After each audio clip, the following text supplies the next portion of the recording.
ஒரு புலி, சிங்கம், சிறுத்தை பற்றியெல்லாம் எழுதல.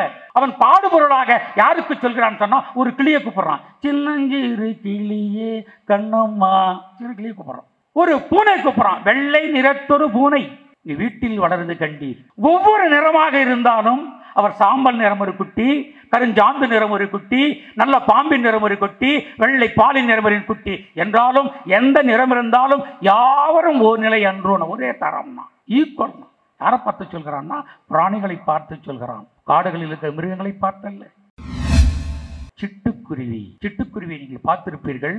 இப்படிதெல்லாம் அடம் எல்லாம் அழிஞ்சு போச்சு. ஓசூர் பக்கத்தில் 10,000 வீடுகளில் அந்த கூடுகளெல்லாம் மட்டைகளை கட்டி வைக்கோலெல்லாம் போட்டு சிட்டுக்குருவிகள் தங்க வேண்டும் என்பதற்காக ஒரு இயக்கம் நடத்துகிறார்கள் என்றெல்லாம் செய்தி இருக்கிறது. சிட்டுக்குருவிகள் வந்து ஒரு அழகான, அது ஒரு மனிதன் போல இருக்கும். அது எந்த வீடுகளில் தங்கும் என்று சொன்னால் எங்கள் வீட்டில் இருந்தது. அப்படி அந்த சிட்டுக்குருவி நீங்கள் உற்று பாருங்கள், சிட்டுக்குருவி எங்கே தங்கும்? சிட்டுக்குருவி எவன் ஒருவன் அமைதியாக இல்லத்தில் இருக்கிறானோ, எது அமைதியான இடம் என்று அது கருதுகிறதோ, அந்த வீட்டில் வாசலில் அல்லது முற்றத்தில் வந்து கூடு கட்டி, நான் உங்களோடு சேர்ந்து இருக்கிறேன், என் பிள்ளைகளை தலைமுறையில் நான் பெற்றுக்கொண்டு அவர்களை வளர்த்து விட்டு சென்று விடுகிறேன் என்று சிட்டுக்குருவி சொல்லும். எந்த வீட்டில் சிட்டுக்குருவி கூடு கட்டு வாழ்கிறதோ அவன் பாக்கியவான், மிகச்சிறந்தவன், மன அமைதி கொண்டவன், மக்களோடும் மற்றவர்களோடும் சேர்ந்து வாழ்கிற குணம் கொண்டவன் அந்த சிட்டுக்குருவி. எங்கள் வீட்டில் நீ நம்புங்கள், நம்பாவிட்டாலும் பரவாயில்லைங்கள், தயவு செய்து நம்புங்கள்.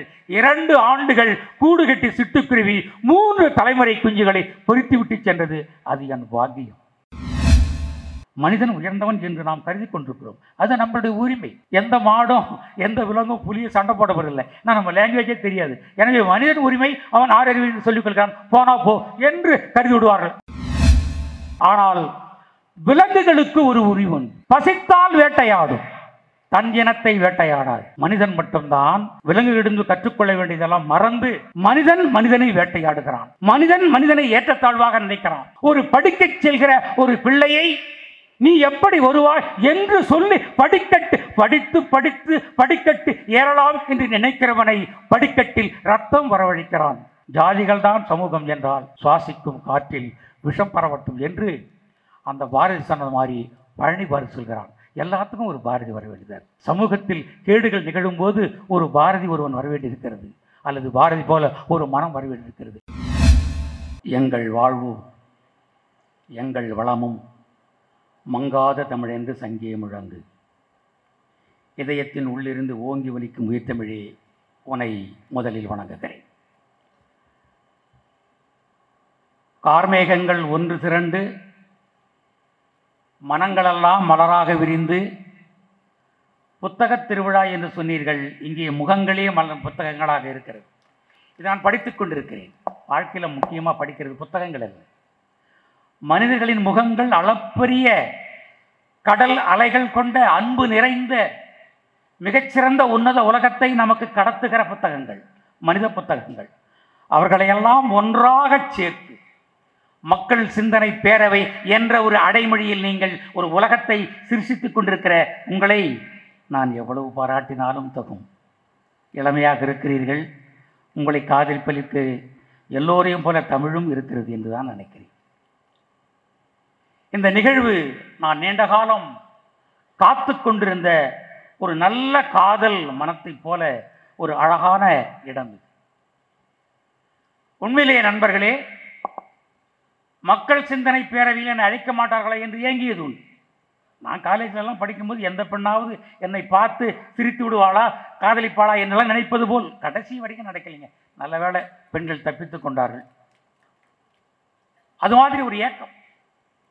அந்த ஏக்கம் எங்கே இருக்கும் என்று சொன்னால், நம் கையில் சிக்கிவிடாதா என்கிற ஒரு உலகத்தை போல், ஒரு நல்ல படைப்பாளனுக்கு நல்ல சொற்கள் கிடைத்து விடாதா என்ற ஏக்கம் போல் இருக்கிற அந்த உணர்வு எனக்கு இருந்தது. இன்று கிடைத்து விட்டது. நான் மகிழ்வாக இருக்கிறேன்,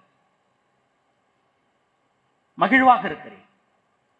இந்த கணங்களை, இந்த நேரத்தை நான் மகிழ்வாக வைத்துக் கொள்ள வேண்டும், அனுபவிக்க வேண்டும் என்பது காலம் எனக்கு இட்ட கட்டளை என்பதால் இந்த ஈரோடு மக்கள் சிந்தனை பேரவை புத்தக திருவிழாவில் என்னையும் நான் ஒரு பக்கமாக இணைத்துக் கொள்கிறேன்.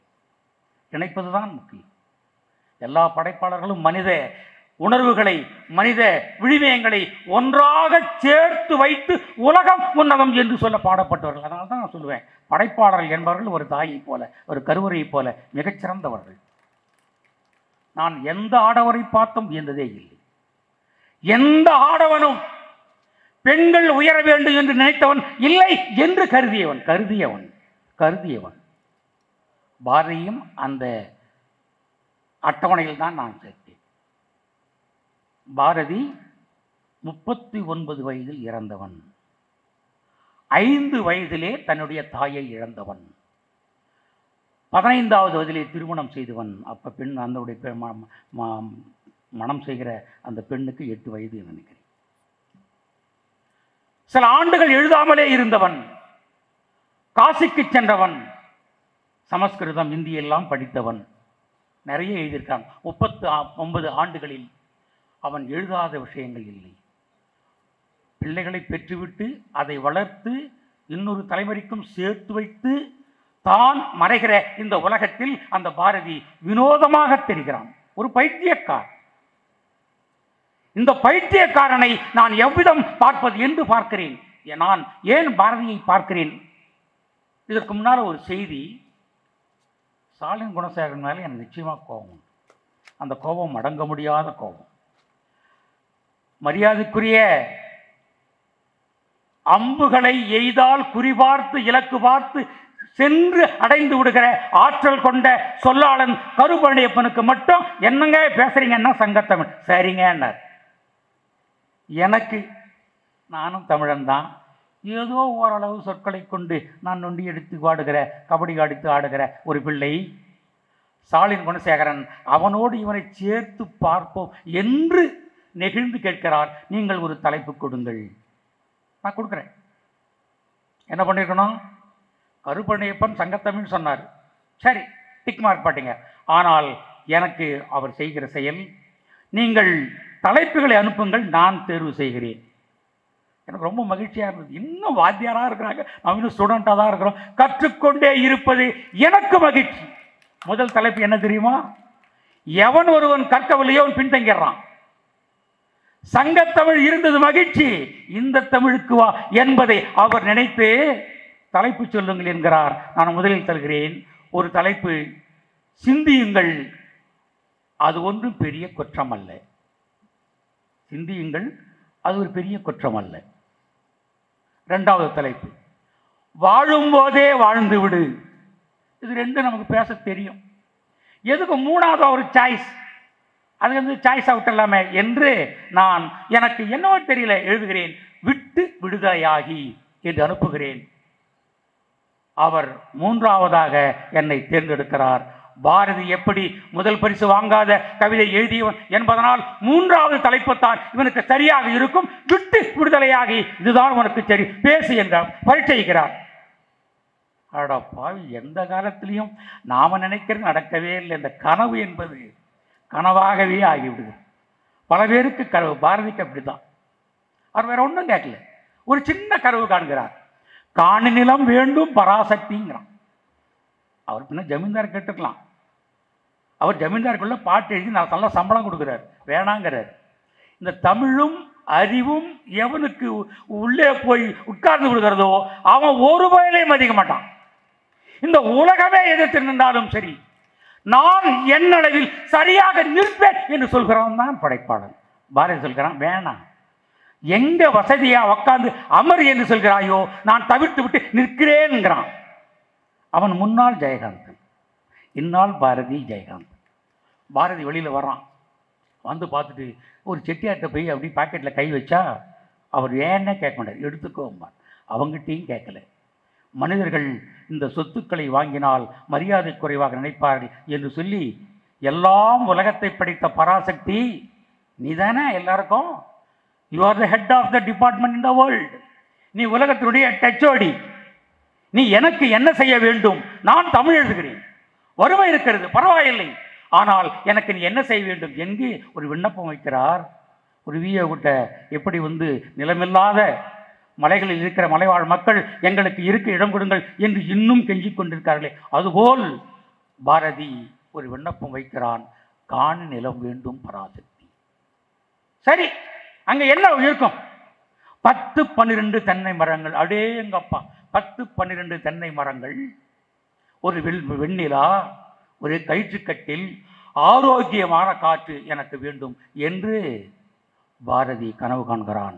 அது கடைசி வரை கனவாகவே முடிந்து விடுகிறது. ஏனென்று சொன்னால், வாக்களித்து அரசாட்சி செய்ய என்று சொல்லிவிட்டு செல்கிற இந்த பாரத மக்களிடம் போய் அமர்ந்து கொண்டு எப்படி இந்த இந்தியாவை மறந்து விடுகிறார், அதுபோல விண்ணப்பித்து விட்டு பேசாமல் போய்விடுகிறான். அது என்ன நடக்க போகுது? அந்த பாரதியினுடைய அந்த கனவு போல இந்த விட்டு விடுதலை ஆகி என்பது எனக்கு வந்துவிட்டது. என்ன பேசலாம்? போக முடியாது. நீங்கள் சொன்னீர்களே, எங்களுக்கு தமிழ் என்பது ஒரு கிறுக்கல்ல, உயிர் நாடி. உயிர் நாடி. ஒரு சோவியத் கவிஞன் சொல்லுவான், ரசூல் கம்சத்தோவி என்று கருதுகிறேன், நாளை இந்த மொழி அழியும் என்று சொன்னால் நான் இன்றே இறந்து விடுவேன். 195 நாடுகளில் 6500 மொழிகள் இருந்தன. ஆப்பிரிக்காவிலிருந்து வந்தது, 2 கண்டத்திலிருந்து வந்தது. அந்த தமிழ் உயிர்ப்போடும் உணர்வோடும் வாழ்கிறது என்று சொன்னால் உலகத்திலேயே தமிழ் மொழி மட்டும்தான். அதுதான் உயிர் மொழி. மற்றதெல்லாம் மொழி, உணர்வுகளை கடத்துவதுதான் மற்ற மொழிகள். ஆனால் உயிராகவே துடிப்பது என்று சொன்னால் அது தமிழ் மட்டும்தான். அந்த மொழியாகவே வாழ்ந்தவன் பாரதி. அதனால தான் பார்த்தேன், விட்டு விடுதலையாகி சொன்னானே, ஏன் சொல்றான் என்று நான் சற்று கவலையோடு அவனை நோக்கி பார்த்தேன். அவன் பலவற்றுக்கு அவன் விடுதலை விடுதலை விடுதலை என்று பாடியிருக்கிறான். பறையருக்கும் இங்கு தீயர் புலையருக்கும் விடுதலை என்று பாடியிருக்கிறான். பறவரோடு எல்லாரும் சமம் என்று பாடியிருக்கிறான். எல்லாவற்றையும் பாடினாலும் கிடைத்ததா என்று சொன்னால் இன்னைக்கு அந்த பாட்டை பாடலாம். விடுதலை விடுதலை விடுதலை. சாதி உணர்வோடு வாழ்கிற இந்த சமூகத்தில் இன்னும் தேவை மன விடுதலை. எல்லோரும் ஒன்று என்று நினைக்கிற விடுதலை. அதை முதலில் விதையிட்டவன் பாரதி. அந்த விடுதலையை அங்கே பாடினான். அப்படியே பாடிக்கொண்டே வருகிறான். ஆனால் மனிதர்களை பற்றி பாடுகிற போதெல்லாம் ஒரு பெண்ணை மதிக்க வேண்டும் என்கிற சிந்தனை, பெண் விடுதலை எங்கே இருந்து வந்து சொன்னால் அவனிடம் இருந்தல்ல, அவன் வாழ்கிற சூழல்களிலிருந்து வந்தது அல்ல. ஒரு ஆண் ஆணை பற்றியே சிந்திப்பான். ஒரு ஆண் பெண்மையை தக்க வைத்துக் கொண்டு பாராட்டிக் கொண்டு கூட சேர்ந்து வாழ்வார் என்றுதான் கருதுகிறான் பாரதி உள்பட. ஆனால் ஒரு பெண் மட்டும்தான் பெண்ணையும் சேர்த்து சிந்தி என்று சொல்லிக் கொடுத்தாள். பாரதி பெண்மையாக மாறிய தருணம் காசியில தான். ஒரு நாள் செல்கிறான், நிவேதிதா அம்மையாரை பார்க்கிறான். பார்த்து வணங்கிவிட்டு நீங்கள் என்னை ஆசி கூற வேண்டும் என்று சொல்லுகிற போது அந்த நிவேதிதா அம்மையார் நிமிர்ந்து பார்க்கிறான். ஒரு பெண் நிமிர்ந்த நன்னடை கொண்ட பார்வை நிவேதிதா தான் பார்க்கிறாள், பாரதியை பார்க்கிறாள். உன் துணைவி எங்கே? பாரதி சொல்கிறான், எங்களுக்கெல்லாம் அந்த பழக்கம் இல்லைங்க, வீட்லையோடு விட்டுடுவோம், சமையல் கட்டோடு சரி சாப்பிட்டுட்டு அங்கேயே இருப்பாங்க, எங்கு போனாலும் அழைத்து செல்வதில்லை. நிவேதிதா சொல்கிறாள், ஆணுக்கு என்ன உரிமை இருக்கிறதோ அவையெல்லாம் பெண்ணுக்கும் உண்டு. நீ உலகத்தில் அறிய வேண்டும் என்று நினைக்கிற எல்லாம் உன் சக துணைவிக்கு அறிய இருக்க வேண்டும். இன்னொரு முறை பார்த்தால் துணைவியோடு வா என்று குட்டி நெஞ்சில் அரைந்து சொல் அறையாக்கி அவள் நிவேதிதா அனுப்புகிறாள். அவன் வருகிறான். ஒரு ஞானம், பெண்ணை புரிந்து கொள் என்று சொல்கிற பக்குவம் ஒரு நிவேதிதா அம்மையாருக்கு வந்தது. பிறகுதான் புரிகிறான், நாம் அம்மை அப்பனாக மாற வேண்டும் என்று.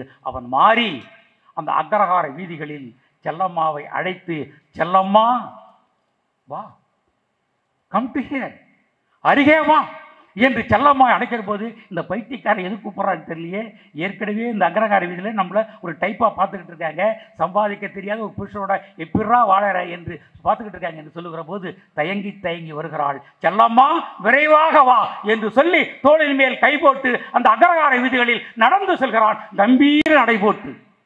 ஆகஸ்ட் 15 பாரத தேசம் விடுதலை கிடைத்த போது எப்படி நம்ம நடந்தோம் அது போல கம்பீர நடைபோட்டு நடக்கிறான். வீதியே பார்க்கிறது, என்ன இவர்களுக்கு வந்தது என்று அவன் சொல்கிறான்.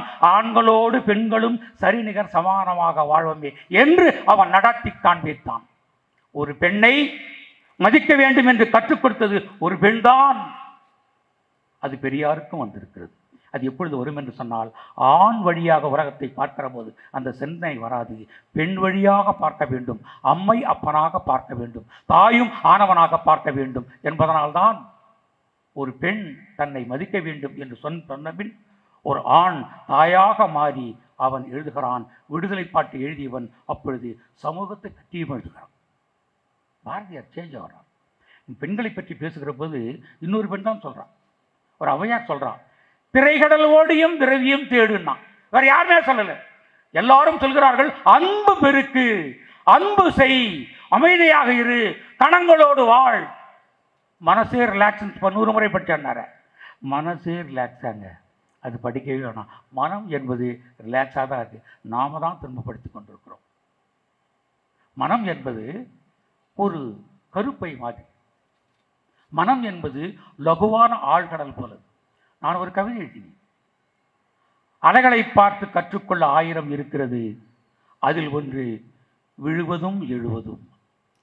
விழுவதும் எழுவதும் அதுதான் வாழ்க்கை.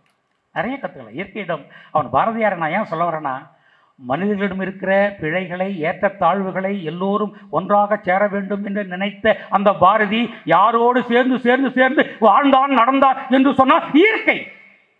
இயற்கையோடு வாழ்கிறான். அதனால தான் அவன் பார்க்குறான், ஒரு புலி, சிங்கம், சிறுத்தை பற்றியெல்லாம் எழுதலை. அவன் பாடுபொருளாக யாருக்கு சொல்கிறான்னு சொன்னா, ஒரு கிளியை கூப்பிடுறான். சின்னஞ்சிறு கிளியே கண்ணம்மா, சிறு கிளியை கூப்பிடுறான். ஒரு பூனை கூப்பிடுறான், வெள்ளை நிறத்தொரு பூனை, நீ வீட்டில் வளர்ந்து கண்டீர். ஒவ்வொரு நிறமாக இருந்தாலும் அவர் சாம்பல் நிறம் ஒரு குட்டி, கருஞ்சாந்து நிறம் ஒரு குட்டி, நல்ல பாம்பின் நிறம் ஒரு குட்டி, வெள்ளை பாலின் நிறம் ஒரு குட்டி என்றாலும் எந்த நிறம் இருந்தாலும் யாவரும் ஒரு நிலை அன்றோன்னு, ஒரே தரம்னா, ஈக்குவல். யாரை பார்த்து சொல்கிறான்னா, பிராணிகளை பார்த்து சொல்கிறான். காடுகளில் இருக்கிற மிருகங்களை பார்த்தல்ல. அவன் வீடுகளில் இருக்கிற அருகாமையில் மனிதர்கள் போல் பாவிக்கிற கிளி, பூனை பார்த்து சொல்கிறான். அப்படி சொல்கிற போது இன்னொன்றை பார்த்து சொல்கிறான், அதுதான் குருவி, சிட்டுக்குருவி. சிட்டுக்குருவி நீங்கள் பார்த்திருப்பீர்கள். இப்படிதெல்லாம் அடம் எல்லாம் அழிஞ்சு போச்சு. ஓசூர் பக்கத்தில் 10,000 வீடுகளில் அந்த கூடுகளெல்லாம் மட்டைகளை கட்டி வைக்கோலெல்லாம் போட்டு சிட்டுக்குருவிகள் தங்க வேண்டும் என்பதற்காக ஒரு இயக்கம் நடத்துகிறார்கள் என்றெல்லாம் செய்தி இருக்கிறது. சிட்டுக்குருவிகள் வந்து ஒரு அழகான, அது ஒரு மனிதன் போல இருக்கும். அது எந்த வீடுகளில் தங்கும் என்று சொன்னால், எங்கள் வீட்டில் இருந்தது. கிழக்கு கடற்கரை சாலையில் எங்கள் வீடு இருக்கிறது. சொந்த வீடு, சொந்த மனைவி இன்றோம், பிள்ளைகளும் இருக்கிறார்கள், எல்லாம் சொந்தம். ஒரே ஒரு மனைவி தான். அது வாழ்கிறது ரொம்ப கஷ்டம். அவங்க சொல்கிறாங்க, உங்களோட வாழ்கிறது நாங்கள் கஷ்டம். அது ஒரு கதை, அது விடுவோம். அப்படி அந்த சிட்டுக்குருவி நீங்கள் உற்று பாருங்கள், சிட்டுக்குருவி எங்கே தங்கும் பாருங்கள்.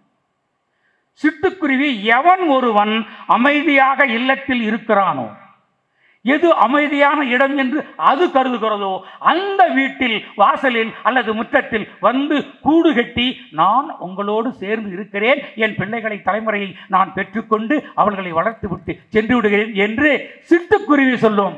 எந்த வீட்டில் சிட்டுக்குருவி கூடு கட்டு வாழ்கிறதோ அவன் பாக்கியவான், மிகச்சிறந்தவன், மன அமைதி கொண்டவன், மக்களோடும் மற்றவர்களோடும் சேர்ந்து வாழ்கிற குணம் கொண்டவன் அந்த சிட்டுக்குருவி. எங்கள் வீட்டில் நீ நம்புங்கள், நம்பாவிட்டாலும் பரவாயில்லைங்கள், தயவு செய்து நம்புங்கள். 2 ஆண்டுகள் கூடு கட்டி சிட்டுக்குருவி 3 தலைமுறை குஞ்சுகளை பொறித்து விட்டு சென்றது. அது என் பாக்கியம். அந்த சிட்டுக்குருவி பாரதியை பார்க்கிறான். சிட்டுக்குருவியை பார்த்து அந்த பாடலை பாடுகிறான். விட்டு விடுதலை ஆக வேண்டும் என்று கற்றுக்கொள்கிறான். அவன் நிறைய விடுதலை பற்றி பாடு. அவன் பாடாதது ஒன்றுமே இல்லை. அறச்சீற்றமெல்லாம் உண்டு சமூகத்திலே இன்று நடக்க. நான் சொன்னேன், இப்போ தன் வாழ்க்கை, தன் சுகம், தன் தலைமுறை வாழ்ந்தால் போதும் என்று நினைக்கிற இந்த யுகத்தில் 39 வயதுக்குள்ளாக 100 ஆண்டுகள் கழிந்தும் அவன் பேசுகிற சொற்கள், அவன் பேசிய உணர்வுகள், அவன் பேசிய உரிமைகள் இன்னும் அப்படியே இருக்கிறது என்று சொன்னால் பாரதிக்கு பெருமை அல்ல. பாரதி சொன்ன அந்த பொருளெல்லாம் இன்னும் அப்படியே கிடைக்கிறதே, இன்னும் பாரதி வந்து அதே மீண்டும் பாடுவானோ என்கிற அந்த வருத்தம் தான் இருக்கிறது. ஒரு மகா கவி வீட்டை பற்றியே யோசிக்கல. அந்த சிட்டுக்குருவியை பற்றி பாடுகிற போது அவன் மனநிலை என்னவாக இருந்தது என்று சொல்கிறார்கள். ஆச்சரியமாக இருக்கிறது. என் வீடு அமைதியாக இருப்பதற்கு ஒரு காரணம் சொன்னார். 25,000 நூல்களை நான் வைத்திருக்கிறேன். அதெல்லாம் ரொம்ப கஷ்டம். எங்கள் வீட்டில் ஆயிரக்கணக்கான நூல் இருக்கும்போதே வீட்டில் இருக்காதே மேலே பண்ண ஒரு ரூமை கூட்டு அந்த புக்கெல்லாம் தூக்கி போட்டு அங்கேயே இருபடி சாப்பிட மட்டும் வாண்டாங்க. என் துணைவியார் என்னை அதிகமாக நேசிப்பார். மொழியை நேசிப்பதை விட என்னை அதிகமாக நேசிப்பார். அதனால் அங்கிருந்த இடத்துல நீயோ போயிடு என்று சொன்னார்கள். அவர் வேறு யாரும் அல்ல, தமிழ் ஆசிரியை, 12ஆம் வகுப்பு தமிழ் ஆசிரியை. அவர்களுக்கு வேறொன்றும் இல்லை, என்மேல் எந்த கோபமும் இல்லை. ஏனென்றால் என்னுடைய திருமணம் 1985 ஜனவரி 17 எம்ஜிஆருடைய பிறந்த நாளில் நடந்தது. அப்போல்லாம் தாய்ப்பத்திரியில் நான் இருக்கிறேன். ஒரு சம்பவத்தை சொல்கிறேன். பெண்கள் எவ்வளவு நம்பிக்கை நம்பி ஏமாறுறாங்கன்னா என் வாழ்க்கை தான் ஒரு உதாரணம். 85 வாத்து சித்திரை வலம்புரிஜான் அவர்கள் ஆசிரியராக இருக்கிறார்கள். நான் அதில் துணை ஆசிரியராக இருக்கிறேன். நக்கீரன் கோபால், பழனி பார்வதி, இந்த கோவையில் இருக்கிற சூரியகாந்தன் என்கிற எழுத்தாளர், பாபநாசம் குரல் பித்தன் என்று ஏராளமானவர்கள் இருக்கிறார்கள், கங்கன் என்கிற ஓவியர், இப்படியெல்லாம் சேர்ந்து இருக்கிறோம். அந்த ஆசிரியருக்கு மிகப்பெரிய சந்தோஷம் என்னன்னா, ஒன்றுமே தெரியலன்னா நீ தான் கரெக்டான சொல்லி தூக்கி விடுவார். ஆச்சரியமாக இருக்கும். எல்லோரும் என்ன தகுதி என்கிறார். என்ன கேட்டார். நான் போய் கவிஞர் முத்துலிங்கம் அவர்கள், ஏண்டா சும்மா சுற்றிக்கிட்டு இருக்கீங்க, போய் பாடுறா அப்படின்னு சொன்னால் நான் என்ன பண்ணுறதுனே தெரியல. அந்த தேனாம்பேட்டை சிக்னலில் எல்டாம் ரோட்டில் உலகம், திசைகள், சோஷலிசம், மார்க்சியம், இன்னும் 5 ஆண்டுகளில் இந்தியா வேறு மாதிரியான உலகமாக பெறும். நான் ஏன் அடுத்தவன்ட்ட வேலை செய்யணும்? சொர்க்கமாக போகிற இந்த இந்தியாவுக்கு நான் ஏன் அவனுக்கு கட்டுப்பட வேண்டும் என்று பேசி பேசி பேசி பேசி பேசி பேசி ஸ்டாலின் குணசேகரன் மக்கள் சிந்தனை பேரவை என்று 19 ஆண்டுகள் நடத்துகிறார். நான் அதில் பேசுகிறேன். நாங்கள் அன்றும் இன்றும் ஒரே மனையில் இருக்கிறோம். சமூகம்தான் கடந்து போய்கொண்டே இருக்கிறது. ஒரு முறை நான் என் மனைவியை முதல் முறையாக ஒரு இடத்தில் பார்க்கிறேன். பார்த்து விட்டு இவங்க ஓகே என்ற அவர்கள் நெசவாளி அவர்கள் அடிச்சு புனைத்துக் கொண்டிருந்தார்கள். ஏன் நான் ஓகேன்னு சொன்னால், இதுக்கு மேலே எவனை நம்மளை நம்ப மாட்டான், கிடைக்கிற வாய்ப்பை பயன்படுத்துங்க என்று சொல்லி தூரம் இருந்த ஒரு பெண் சரியாக கூட முகம் பார்க்கல, இவங்க ஓகே அப்படின்னு சொல்லி நான் உட்காந்துட்டேன். அந்த வீட்டில் என்னை கேட்டார்கள், நீ என்ன செய்கிறாய் என்று சொன்னார்கள். நான் சொன்னேன், நான் பெரிய பூஜ்யம், எதுக்குமே நான் லாய்க்கு இல்லைங்க. அப்போ என் பொண்ணை எப்படி பார்த்துக்குங்க? நான் கண்கலங்காம என்னதாங்க பார்த்துக்கணும். அது எங்கள் மாமியார் பார்த்தாங்க, ஆச்சரியம் பார்த்தாங்க, என்னடா இப்படி ஒரு பித்துக்குள்ளி இருக்கானே, இவன் பொண்ணை கேட்டவர் வந்து நிற்கிறானே என்று பார்த்தார்கள். ஆனால் அவர்கள் கையில் சாண்டிலின் புத்தகம் இருந்தது, புதுமை பெற்றன் புத்தகம் இருந்தது. அவர் என்னை பார்த்து சொன்னார்கள், நீங்கள் எங்கே பணியாற்றுகிறீர்கள்? நான் புரட்சித் தலைவர் எம்ஜிஆர் அவர்கள் நடத்துகிற தாய் வாரங்களில் துணை ஆசிரியராக இருக்கிறேன் என்று சொன்ன ஒரு வார்த்தை, இவன் வெகுளியாக இல்லை, இவன் தன் மனம் திறந்து பேசுகிறான், இவனுக்கு நம்பி பெண் கொடுக்கலாம் என்று உடனே பெண் கொடுத்தார்கள். அந்த திருமணம் ஒரு புத்தகத்தின் வடிவாக வெளியிட்டோம். வசந்தம் வருகிறது என்ற ஒரு புத்தகத்தை நான் வெளியிட்டேன். 1/2 மணி நேரம் எங்கள் ஆசிரியர்கள் எல்லாம் பேசினார்கள். தாலி எடுத்து கட்டினேன். ஒரு ஐயர் இல்லை, ஒரு வாழை மரம் இல்லை, எந்த சப்தங்களும் இல்லை. மொழிதான் அங்கே என் வேளம் பிட்டியது. மொழியின் என்னுடைய மொழி ஆளுகிற ஆசிரியர்கள் தான் எங்களை பாராட்டினார்கள். அப்படியெல்லாம் வாழ்த்தி என்னை அனுப்பியவர்கள் அவங்க யாருன்னா, மேல்மருவத்துடைய பக்தி. சூப்பரான ஆள். 5 வருஷம் 10 வருஷம் ஆச்சு. அதுக்கு பின்னாடி என்ன ஆச்சுன்னா, அவங்க கோயிலுக்கு போகிறாங்க. நான் கோயில் வாசலை விட்டுட்டு வெளியில் உட்காந்துருக்கேன். என்னை கேட்டாங்க, என்ன சார் மாறிட்டீங்களான்னு. நான் மாறலையே. அப்போ உங்கள் மனைவி வந்து சாமியை கும்பிடுகிறார்களே, கோயிலுக்கு போகிறார்கள் என்று கேட்டார்கள். என் மனைவிக்கு கோயில் பிடிக்கும், இறைவனை பிடிக்கும், எனக்கு மனைவியே பிடிக்கும் என்பதனால் அவள் அழைக்கும் இடமெல்லாம் சொல்கிறேன். தத்துவங்களை வைத்துக் கொண்டு நீங்கள் மகத்துவம் பெற இயலாது. ஒரே கருத்தோடு ஒத்த கருத்தோடு வாழ வேண்டிய அவசியம் இல்லை. ஒருவரை ஒருவர் மதித்து வாழ்தல் என்பதே அழகான அழகியல் என்பதுதான் செல்லம்மாவும் பாரதியும் நடத்தி காட்டிய அற்புதமான வாழ்க்கை. அந்த வாழ்க்கையை பின்தொட்டுத்தான் நான் வாழ்கிறேன். அந்த வாழ்க்கை அழகாக இருக்கிறது. என் வீட்டில் ஒரு நாளும் புத்தகம் யாரும் படித்ததில்லை. நான் படியுங்கள் என்று சொன்னதும் இல்லை. படியுங்கள் என்று சொன்னாலும் அவங்க படிப்பு போவதும் இல்லை. இந்த படித்தனால் காசு வருகிறதா என்று சொன்னால் அதுவும் இல்லை. நாங்கள் ஒற்றுமையாக இருப்பதற்கு காரணம் அறிவுரை சொல்வதும் இல்லை, அறிவுரை பெறுவதும் இல்லை. நாங்களாக இணைகிறோம், சொற்களால் பரிமாறிக்கொள்கிறோம், சேர்ந்து வாழ்கிறோம். இதுதான் பாரதி எல்லா விடுதலை பற்றி சொன்ன பின்னாலும் அந்த சிட்டுக்குருவியை பார்த்து ஒரு கதையை சொல்கிறான். அகவெளியில் இருக்கிற மனிதர்கள் எவ்வாறு வாழ வேண்டும் என்று சொல்கிற பாரதியை பார்த்து நான் ஆச்சரியப்படுகிறேன். சிட்டுக்குருவியை பற்றி சொல்லி அந்த கதையை சொல்லி முடித்தீர்களே பாரதியார் அவர்களே, உங்களை எந்த விதமாகலாம் பார்க்கிறோமே என்று சொல்லுகிற போது அவன் சொல்லுகிறான், சிட்டுக்குருவிதான் எனக்கு எல்லாம் சொல்லித் தருகிறது. அப்போ இந்த சிட்டுக்குருவி எப்பேற்பட்ட விஷயம் என்று நான் ஆராய்ச்சி செய்கிறேன். நான் பாட்டு சொல்லிட்டு போயிடுறேன். அந்த சிட்டுக்குருவியை எல்லாரும் எப்படியெல்லாம் பார்த்துக்கிறார்கள் என்று பார்த்தால் பி. சுசீலா பண்ண ஞாபகம் கண்ணதாசன் சொல்கிறான். கண்ணதாசனுக்கு சிட்டுக்குருவி பிடிக்கும். யாருக்கு தான் பிடிக்காது? மூக்கு நீளமாக மூச்சுன்னு முத்தம் கொடுக்குற மாதிரி இருந்தால் யாருக்குத்தான் பிடிக்காது? அழகான பெண்மயில் போல் அந்த சிட்டுக்குருவியுடைய அந்த ஓசையை கேட்டு கண்ணதாசன் சொல்கிறான், சிட்டுக்குருவி முத்தம் கொடுத்து சேர்ந்திட கண்டேனே, செவ்வானம் கடலினில் சேர்ந்திட கண்டேனே. யாரு? கண்ணதாசனும் சிட்டுக்குருவி பார்த்துத்தான் சொல்லுகிறான். ஆக சிட்டுக்குருவி அப்படி கொஞ்சம் பார்த்து முன்னாடி பார்த்துன்னு சொன்னால் யாரான்னு சொன்னால் இன்னொரு பாடல் வருது. அந்த பாட்டு சவாலேசம் இல்லை. சிட்டுக்குருவிக்கு என்ன கட்டுப்பாடு, தென்றலே உனக்கெது சொந்த வீடு.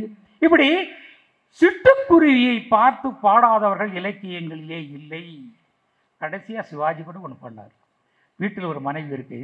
மனைவியின் மூலமாக தனக்கு சுகம் கிடைக்கவில்லை. மனம் ஏங்கும். கட்டுப்பட்டு கிடப்பதால் மனம் அப்படியே கூடவே சேர்ந்து விடாது. மனம் வேறு, வாழ்க்கை இணைத்தல் வேறு என்பதனால் அவர் சிட்டுக்குருவி பார்த்து சொல்றாரு, ஏ குருவி சிட்டுக்குருவி, ஏ குருவி சிட்டுக்குருவி செய்தி அப்படி சொல்றாரு. என்னை விட்டு பிரிந்து போன கணவன் வீடு திரும்ப பாட வரல, சிவாஜிக்கு வரும் போல இருக்கு. அவர் சொல்லுகிறார், என்னை விட்டு பிரிந்து போன கணவன் வீடு திரும்பல என்று சொல்கிற அந்த பாட்டுக்கு பின்னால, ஏ குருவி சிட்டுக்குருவி உன் சோடி எங்கே, அதை கூட்டிக்கிட்டு எங்க விட்டத்துல வந்து கூடு கட்டு. என்ன சொல்றாரு? அம்மா சிட்டுக்குருவி விட்டத்துல வந்து வீடு கட்டு. ஏன்னா அமைதி இருக்கும் இடத்தில் தான் சிட்டுக்குருவி வீடு கட்டும் சொன்னேன். அதைத்தான் பின்னாலே வந்த கவிஞன் சொல்றான், இந்த அமைதி இல்லாத இடம்தான், ஆனால் நீ சிட்டுக்குருவி வந்து வீடு கட்டி போனால் எனக்கு அமைதி கிடைக்கும் என்று சொல்கிறாள் என்று சிட்டுக்குருவியை பார்த்து இந்த கவிஞர்கள் நீண்ட தூரம் சொல்லிக் கொள்கிறார். இப்படியெல்லாம் சிட்டுக்குருவிகள் வரலாறு இருக்கிறது. சிட்டுக்குருவி என்பது மனிதனோடு சேர்ந்து இருப்பது. அதை பாரதியார் அவர்கள் சொல்கிறான், நீங்கள் எப்படி வாழ வேண்டும். நீங்கள் பாரதியாரை மறுபடியும் பாருங்கள். புறவெளியில் இருக்கிற நிறைய பிரச்சனைகளை பற்றி பாடியிருக்கிறான், அது எல்லோருக்கும் தெரியும்.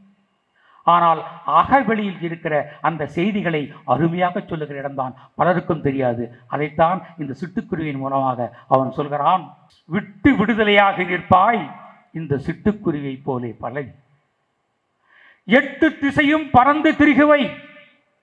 எப்படி? 8 திசையும் பறந்து திரிகுவை, எரிய காற்றில் விரைவோடு நீந்துவை, மட்டுப்படாது எங்கும் கொட்டி கிடக்கும் இவ்வானொலி என்னும் மதுவின் சுவையுண்டு. சொல்றான், மட்டுப்படாது குறைவில்லாத கொட்டி கிடக்கும் இந்த ஒளி மது போன்றதுன்றான். யாருமே சொல்லல, இது ஒளி. தாவரங்களுக்கு அது இனிமையானது, அதை பச்சையமாக மாற்றிக்கொண்டு வாழ்கிறது. ஆனால் இந்த ஒளி எப்பேற்பட்டது? சுடல. பாரதியார் சொல்கிறான், கொட்டி கிடக்கும் இந்த ஒளி அது எப்பேற்பட்டதுன்னு சொன்னா, மது அருந்தினால் எப்படி போதை தருமோ அதுபோல ஒளி எனக்கு போதை தருகிறது. அந்த ஒளி, அந்த பிரவாகமாக இருக்கிற அந்த வானொலி என்னும் மதுவின் சுவையுண்டு. அதை உணர்ந்து பாருங்க. அதனால்தான் காலையில் எழுந்து எல்லாரும் உழைக்க தகுதி இல்லைனாலும் பரவாயில்ல 5 கிலோமீட்டர் 6 கிலோமீட்டர் நடங்கன்னு சொல்ற காரணம் தான் வைட்டமின் டி அங்கே வருது. நீங்கள் வீட்டிலேயே சும்மா இந்த என்னடின்னு சொல்ல அந்த புரியல. நீங்கள் வைட்டமின் டியாக போனாதான் வீட்டில் இருப்பவர்கள் மகிழ்ச்சியாக இருப்பார்கள். அதை சொல்லுகிறான், அந்த ஒளி மதுவாக இருக்கிறது என்று அவன் கிரகித்துக் கொள்கிறான். அதற்கு பின்னால் சொல்கிறான், பெட்டையனோடு இன்பம் பேசி கழிப்புற்று. ஒரு பெண்மை பெட்டையோடு இன்பம் பேசி கழிப்புற்று பீடை இயலாததோர் கூடு கட்டி கொண்டு. பீடை என்றான். பீடை என்னன்னா துன்பம் இயலாத ஓர் கூடு கட்டி கொண்டு முட்டை தரும் குஞ்சை காத்து மகிழ்வெய்து. அந்த அந்த சிட்டுக்குருவி ஒரு அழகான ஒளிவா அந்த ஒளியை வாங்கி மது அறிந்து கொண்டு ஒரு துன்பமில்லாத இடத்தில் ஒரு கூடு கேட்டுக்கொண்டு அங்கே உள்ளே தனக்கான ஒரு வசதியான வீடு. அந்த வீடை ஒரு இன்ஜினியர் கூட கட்டிட்டு போனான், யாருக்கும் தெரியல. இந்த ஆரோக்கிய பெற்ற இன்ஜினியர் தன் வீடு கட்டிக்கொள்வதற்கு தனக்கே சிந்தனை இல்லாமல் அவன் ஒரு நல்ல பொறியாளர் தர்றான்.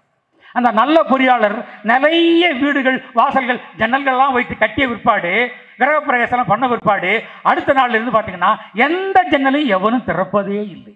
ஏன்னா எழுத்து பார்க்குறான், ஓடி கட்டிக்கிறான். இந்த மனிதன் மாதிரி நான் மிருகங்களோடு மனிதனை விட மாட்டேன். மிருகங்கள் நல்லவர்கள். மிருகங்கள் நல்லவர்கள், மனிதனோடு ஒப்பிடக்கூடாது. மனிதன் உயர்ந்தவன் என்று நாம் கருதி கொண்டிருக்கிறோம். அது நம்மளுடைய உரிமை. எந்த மாடும் எந்த விலங்கும் புலியும் சண்டை போடப்படவில்லை. நான் நம்ம லாங்குவேஜே தெரியாது. எனவே மனிதன் உரிமை, அவன் ஆறறிவு என்று சொல்லிக் கொள்கிறான், போனா போ என்று கருதி விடுவார்கள். ஆனால் விலங்குகளுக்கு ஒரு உரிமை உண்டு. பசித்தால் வேட்டையாடும், தன் இனத்தை வேட்டையாடாது. மனிதன் மட்டும்தான் விலங்குகளிலிருந்து கற்றுக்கொள்ள வேண்டியதெல்லாம் மறந்து மனிதன் மனிதனை வேட்டையாடுகிறான். மனிதன் மனிதனை ஏற்றத்தாழ்வாக நினைக்கிறான். ஒரு படிக்கச் செல்கிற ஒரு பிள்ளையை நீ எப்படி வருவாய் என்று சொல்லி படிக்கட்டு படித்து படித்து படிக்கட்டு ஏறலாம் என்று நினைக்கிறவனை படிக்கட்டில் ரத்தம் வரவழைக்கிறான். ஜாதிகள் தான் சமூகம் என்றால் சுவாசிக்கும் காற்றில் விஷம் பரவட்டும் என்று அந்த பாரதி சொன்னது மாதிரி பழனி பாரதி சொல்கிறான். எல்லாத்துக்கும் ஒரு பாரதி வர வேண்டியது. சமூகத்தில் கேடுகள் நிகழும் போது ஒரு பாரதி ஒருவன் வர வேண்டியிருக்கிறது, அல்லது பாரதி போல ஒரு மனம் வர வேண்டியிருக்கிறது. அப்படிப்பட்ட அந்த சூழ்நிலைகள் எல்லாம் அறிந்தவன் தான் அந்த பாரதி. அவன் சொல்கிறான், இந்த கூடை கட்டிக்கொள்கிற அருமையான அந்த கலை யார் சொல்லி தந்தார்கள்? தன் குஞ்சுகள் அழகாக இருக்க வேண்டும் என்று அந்த கோட்டை கட்டுகிறது. முட்டை தரும் குஞ்சை காத்து மகிழ்வெய்து முந்த உணவு கொடுத்தன்பு செய்துங்கு. உணவு முந்த உணவு, அதாவது குழந்தை தாய்க்கு மட்டும்தாங்க தெரியும். அதெல்லாம் ஆச்சரியப்படுவேன். இந்த பாரதியார் எப்பேற்பட்ட மோசமான நல்லவன், எவ்வளவு மோசமானவன், எவ்வளவு நல்லவன், நல்லவனில் மிக மோசமானவன், எக்ஸ்ட்ரீம். அவன் சொல்கிறான், ஆண்களுக்கெல்லாம் அறிவை வைக்கிறான். இந்த ஈரோட்டுக்கு நான் சொல்லித்தர வேண்டியதில்லை. பகுத்து அறியும் பக்குவம் ஆண்களுக்கு என்றும் உண்டு உண்டு உண்டு. அதுல பிரச்சனையே கிடையாது. பகுத்தறிவு ஆணுக்கு உண்டு. ஆனால் இதுவே போதுமா குடும்பம் நடத்துவதற்கு, வாழ்க்கை சமன் செய்வதற்கு என்று சொன்னால் பாரதி சொல்கிறான், இல்லை, பெண்கள் ஒருபடி மேலானார்கள் என்று சொல்ல வேண்டும். எப்படி சொல்வது? அவர்களுக்கு கருப்பை வைத்ததனால் அல்ல, அவர்கள் ஒரு தலைமுறையை தடைகாத்து அனுப்புகிறார்கள் என்பதான் அல்ல, அவர்கள் ஞானம் பெற்றவர்கள் என்று சொல்கிறான். ஒரு பாரதி பெண்களை ஞானம் படைத்தவன் என்று சொல்கிறான். பெண்ணுக்கு ஞானத்தை வைத்தான் புவி மேவி வளர்த்திடும் ஈசன். அங்கதாங்க பாரதி. அதாவது தாய் வழி சமூகத்தை தாய்க்கே தருகிற பாங்கு பாரதிக்கு இருந்திருக்கு. கருப்பை இருக்கிறது.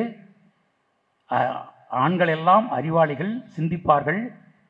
ஆனால் வாழ்வை அன்பை விதைப்பதும் நாளைய தலைமுறை ஒன்றாக இணைந்து இருப்பதும் நீண்ட பார்வை கொண்டு அலசி ஆராய்ந்து ஒரு சல்லை விடுகிற பக்குவம், புரிதல், அன்பு ஒரு பெண்ணுக்கே உண்டு. அதுதான் ஞானம். அது அறிவியல் விஞ்ஞானம். மெய் அறிந்தவனுக்கு மெய்ஞானம். பெண்களுக்கு ஞானத்தை வைத்தான் இந்த பாரதி. அந்த பாரதி அந்த சிட்டுக்குருவியை பார்த்து சொல்கிறான், அழகாக கூடு கட்டி, அழகாக குஞ்சு பொரித்து, முத்தம் கொடுத்து உணவு. உணவு எப்படி கொடுக்கணும்னா அன்பாய் தரணும். இப்பெல்லாம் பாருங்க, நம்முடைய குழந்தைகளெல்லாம் நன்றாக வர வேண்டும் என்று சொல்லி ஒரு இன்டர்நேஷனல் ஸ்கூலில் அனுப்புவோம். டை கட்டுவோம், அதிலேயே பாதி தூக்கு கயிறு. உன் வாழ்க்கை எவ்வாறாக இருப்பது என்பதற்கு முதல்ல ஒரு முன்னோட்டம் போட்டு இரு பழகிடும் என்று சொல்வது போல இறுக்கி ஒரு ஷூ போட்டு, அதாவது மண் தரையில் நடந்தவனுக்குத்தான் மகத்துவம் தெரியும். மண் என்பது அருமையான ஒரு பொன்னல்ல, பொருளல்ல, வெள்ளி அல்ல, மண்தான் மகத்துவமானது. நம்ம சமூகத்தில் எவையெல்லாம் வேண்டுமோ அதை வெட்டி தள்ளி, எது குறைவாக இருக்கிறதோ அதிகமாக நேசிக்கிறோம். இப்ப தங்கம் குறைவாக இருக்கின்றனால தான் உலகம் முழுக்க தங்கம் சிறந்தது என்று சொல்கிறான். தங்கத்தை உண்ண இயலாது, வெள்ளியை உண்ண இயலாது. காற்று உலகமெங்கும் பரவி கிடக்கிறது. கேட்காமல் உன்னை மூக்குக்குள் நுழைந்து உன்னை சுவாசிக்க வைத்து உன்னை உயிர்ப்பிக்கிறது காற்று. ஒரு பயிரை நடுகிறது. ஒரு தமிழன் இறைவன் என்று சொன்னால் காற்றை வணங்க வேண்டும், அதுதான் உன்னை காக்கிறது. கேளாமல் வந்து சொல்கிற ஆசிரியன், படைப்பாளன், புத்தக நெறியாளன் என்பது போல் ஒரு சொல் உன் மனதிற்குள் உள்நுழைந்து உன்னை எவ்வாறு மாற்றுகிறதோ என்பது போல் அந்த காற்று தேடி வந்து அரவணைத்து உன்னை உயிர்ப்பிக்கிறது. அந்த காற்றை யாரும் கண்டுகொள்வதே இல்லை, வணங்குவதே இல்லை. ஒன்றுக்கும் உதவாத, மன்னிக்கணும், எனக்கு கிடைக்காத தங்கத்தை இங்கே விரலிலும் கழுத்திலும் அணிந்து கொண்டு நான் உயர்ந்தவள் என்று அந்த தங்கத்தின் வேறால் நாம் மகிழ்கிறோம். அல்ல நண்பர்களே, நாம் பிழையாக உயர்வாக வாழ்ந்து கொண்டிருக்கிறோம். பிள்ளைகளுக்கெல்லாம் சொல்லித்தர வேண்டும். நீங்கள் செல்வங்களை சேர்ப்பதல்ல, செல்வம் சேர்ப்பதல்ல. ஒரு மனிதன் 2 கைகளும் 2 கால்களுமோடு வாழ்கிறான். அவன் தனக்கான உணவை, தனக்கான வீட்டை, தனக்கான நட்புகளை, தனக்கான உயர்வை தேடிக்கொள்வதுதான் இயற்கை நமக்கு தந்த வரம். வரம் மறந்து விடுகிறோம். நீ உழைத்து வேகமாக சம்பாதித்து விட்டு யாரும் சேமிப்பதில்லை, எறும்பு தவிர. அதுவும் 4-5 நெல்களையும் மரிசிகளையும் சேர்த்து வைக்கும். அதை தவிர எந்த விலங்குகளும் சேர்த்து வைப்பில்லை. அவனவன் உயிராக வாழ்ந்து அனுபவத்தை பெற்றுக்கொண்டு செல்கிறான். அதுதான் முக்கியம். வாழ்க்கை என்பது அனுபவத்தின் கொள்முதல், அனுபவத்தினுடைய புத்தகம், அணுக்கள் இவையெல்லாம் ஒன்று சேர்ந்து நாம் பிறந்து வளர்ந்து வாழ்க்கை எனும் இன்பத்தை துன்பத்தை அனுபவித்து அதிலிருந்து தெரிந்து கொண்ட நெறிமுறைகளை அனுபவித்து அடுத்தவனுக்கு கடத்தி விட்டு செல்கிற பாங்குதான் மனிதன். இதை நீங்கள் சரியாக புரிந்து கொள்ள வேண்டும். எந்த பிள்ளைகளுக்கும் செல்வத்தை சேர்த்து விடாதீர்கள், அவர்களை கோழையாக்கி விடுகிறீர்கள். எனக்கு இருக்கிறது என்று சொல்லி அவன் நடக்கவும் மாட்டான், படிக்கவும் மாட்டான், ஒன்றும் செய்யவும் மாட்டான். எனக்கு இருக்கிறது என்று சொல்லி ஒரு சோம்பேறியாகத்தான் இருப்பான். மனித மனம் உயிர் அளப்பரியது. பாரதி சொல்லுவான், அக்னி குஞ்சொன்று கண்டேன், அது ஆங்கேடை காட்டில் பந்திங்கி வைத்தேன். வெந்து தணிந்தது காடு, வெந்து தணிந்தது காடு. காட்டை எரித்து தீயாக்குகிற பக்குவம் ஒரு அக்னி குஞ்சுக்கு உண்டு என்று சொன்னால், அக்னி குஞ்சுகள் எல்லாம் வேறு யாரோ அல்ல, நாம் தான், மனிதன்தான், நம் பிள்ளைகள் தான். பிள்ளைகளுக்கு நீங்கள் எதையும் தராதீர்கள், நம்பிக்கையை தாருங்கள். அதைத்தான் பாரதி சிட்டுக்குருவி மூலம் சொல்கிறான். நீ அழகா கூடு கட்டுற, உன் குழந்தைகளுக்கு அழகாக வைத்து தேவைப்படுகிற போது நீ உணவளிக்கிறாய். அதை சொல்லிட்டு அவன் சொல்றான், முற்றத்திலேயும் கழனி வெளியிலும் முன்கண்ட தானியம் தன்னை கொணர்ந்திங்கு மற்ற பொழுது கதை சொல்லி தூங்கி பின் வைகரை யாகுமுன் பாடி விழிப்புற்று. இங்கதாங்க, இங்கதான் நான் கற்றுக்கொள் சொல்றான். சிட்டுக்குருவிக்கு என்ன தேவை?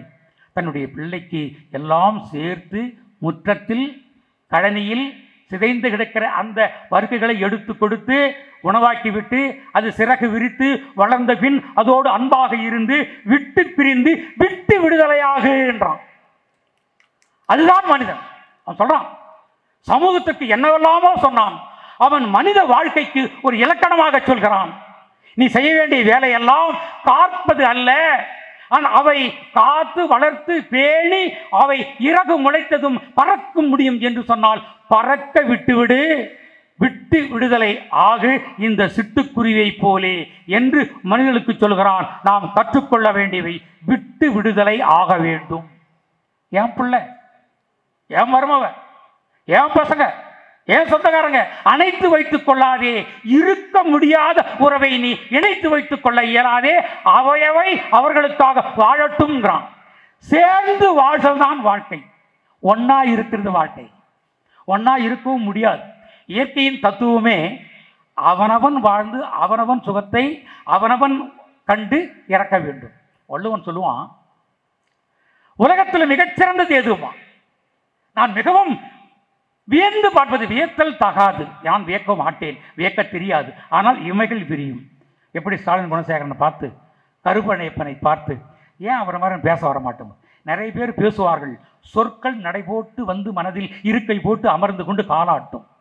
ஆனால் ஸ்டாலின் குணசேகரன் சொற்களில் மட்டும்தான் ஆடை அழகாக போட்டு நிமிர்ந்த நடையோடு ஒரு சமூகத்தின்பால் சென்று அடுத்தவன் மனதில் அமர்ந்து கொண்டு நீயும் அமர், என் சொல்லும் அமரட்டும் என்று கேட்கிற சோச வார்த்தைகளை சொல்லாடுகிற நாவிதன் ஸ்டாலின் குணசேகரன்.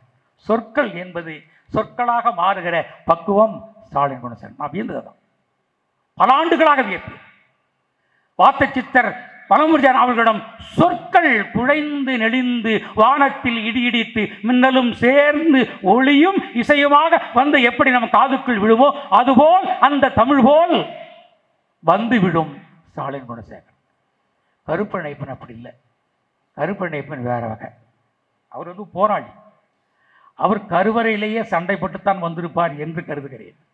அவரை எவனை அடக்க முடியாது.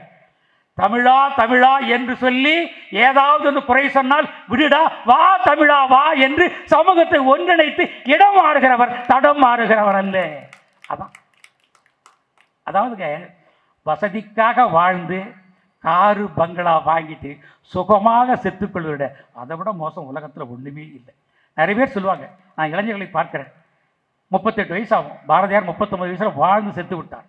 பட்டுக்கோட்டை கல்யாண சபை 29 வயசில் எல்லாவற்றையும் சொல்லிவிட்டு, சின்ன பையலே செய்திகளில் கேளடா, நான் சொல்ல போகிற வார்த்தை எண்ணி பாருடா என்று சொல்லி அவன் 29 வயசு செத்துட்டான். மிக சிறிய வயதிலேயே உலகத்தை கட்டுண்டு கற்றறிந்தவன். அப்படி இருக்கிற அந்த ஆளுமை போல கருப்பழனியப்பன் இருக்கிற சக்தியை சொல்கிறேன். பாராட்டுவது என் வேலை அல்ல, பாராட்டு அவசியமும் அல்ல, பாராட்டு எவர்களையும் உயர்த்தாது.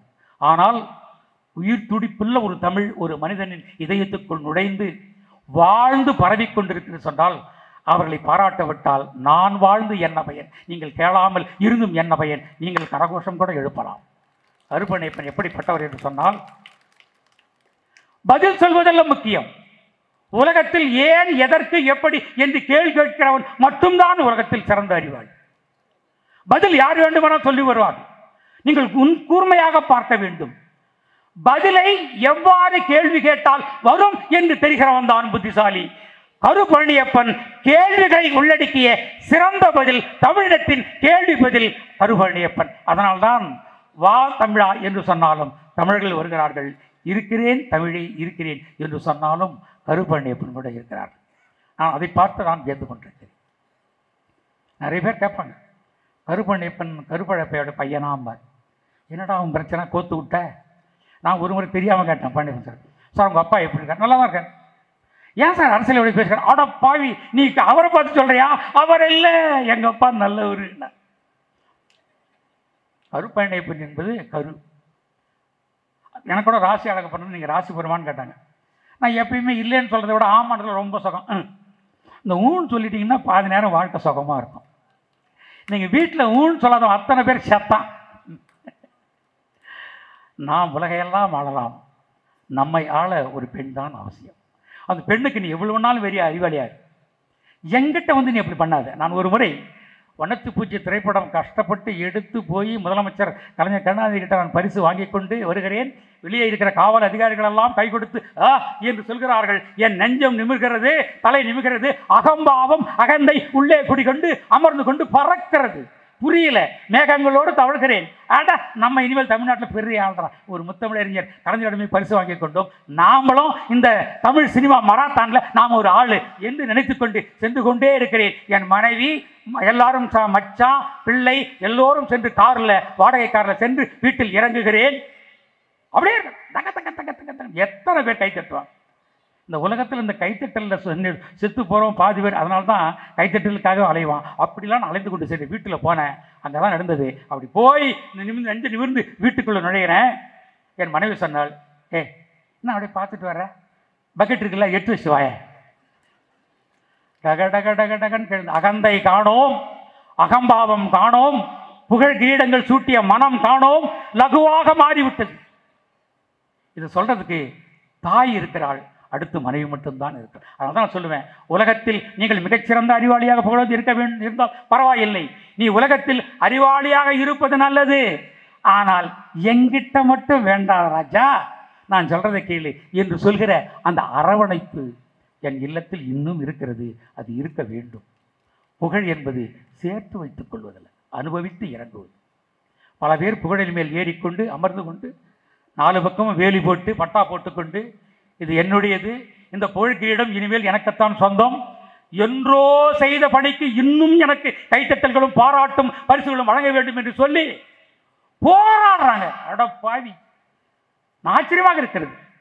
எந்த உழவனும், எந்த தச்சனும், எந்த ஆசிரியனும், எந்த தொழிலும் செய்கிறவனும் வேலையை செய்துவிட்டு அதற்கான மரியாதையையும் அந்த வருமானத்தையும் மட்டும்தான் எதிர்பார்ப்பார்கள். ஆனால் இந்த அரசியலிலும் திரையுலகத்திலும் செல்பவர்கள் என்றோ செய்துவிட்டு போன ஒரு வேலைக்கு நாள்தோறும் நான் இறக்கும் வரை பாராட்ட வேண்டும் என்று சொல்லி வேலை கட்டுக்கொண்டு புகழ் தோடிக்கொண்டு, அதுதான் அவலம். பாரதி ஒரு நாளும் செய்ததில்லை. புகழ் என்பது நீ உச்சியில் ஏறிவிட்டு அனுபவித்துட்டு இறங்கிவிட வேண்டும். அது ஒரு சின்ன நுனி. ஏறணும், உற்சாகமாக இருக்கணும். ஏறி உட்கார்ந்து கொண்டு நீ அமர்ந்து விடலாம் என்று நினைக்கக்கூடாது. காலம் கீழே தள்ளிவிடும். புகழ் என்பது அனுபவிப்பது, அவ்வளவுதான். இதை பாரதி உணர்ந்திருக்கிறான். அதனால்தான் பாராட்டுகிற சொல்லை ஒரு நாளும் எழுதுவில். நான் சொல்லிக்கொண்டே போகலாம். பாரதியை ஏன் பிடித்திருக்கிறது என்று சொல்ல போனால், அந்த சிட்டுக்குருவி பாடுவதற்கான களம். வீட்டில் சமையல், அரிசியெல்லாம் வச்சிருக்காங்க ஒரு மரத்தில். பாரதியார் ஒரு சுயசமுத்திரன் பத்திரிகையிலே கட்டுரை எழுதிவிட்டு அதில் வரும் பணத்தை வைத்துக்கொண்டு நாளை சமைக்கலாம் என்று கருதுகிறாள். சொல்கிறாள், திருப்பி திருப்பி பாரதி போயிட்டு சொல்லு, அப்பாட்டு சொல்லு, ஒரு கட்டுரை சொல்லு. அவர் எதையுமே கிடைக்கவே இல்லை. சரி, இந்த மனுஷன் சொன்னா கேட்க மாட்டான்னு சொல்லி வெளியில இருந்த அத்தை கூப்பிடுகிறாள் என்று சொல்லி வெளியே போகிறாள். இன்னும் ஒலை கொதிச்சுக்கிட்டு இருக்கு. அந்த மரத்தில் அரிசி இருக்கு. அந்த அரிசி இருக்கும்போது வந்து அந்த அரிசியை ஒலை கொதிக்கும் அந்த நீரில் போட்டால் சமைத்து விட்டால் சாப்பிடலாம். பாரதியார் பசு பெருக்க மாட்டார் என்று செல்லம்மா கருதுகிறாள். போயிட்டு பேசி திருப்பி பார்க்குற மரத்தில் கால்வாசி காணும்.